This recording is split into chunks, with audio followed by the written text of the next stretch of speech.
എത്ര തെളിഞ്ഞാലും എണ്ണ വറ്റാത്തൊരു ചിത്രവിളക്കാണു ഭാര്യ. എത്ര തെളിഞ്ഞാലും എണ്ണ വറ്റാത്തൊരു ചിത്രവിളക്കാണു ഭാര്യ. എണ്ണിയാൽ തീരാത്ത ജന്മാന്തരങ്ങളിൽ അന്നദാനേശ്വരി ഭാര്യ.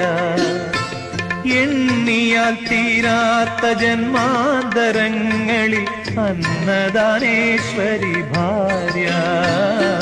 പൂമുഖവാതിൽക്കൽ സ്നേഹം വിടർത്തുന്ന പൂന്തിങ്കളാകുന്നു ഭാര്യ. ദുഃഖത്തിൻ മുള്ളുകൾ തൂവിരൽ തുമ്പിനാൽ പുഷ്പങ്ങളാക്കുന്നു ഭാര്യ.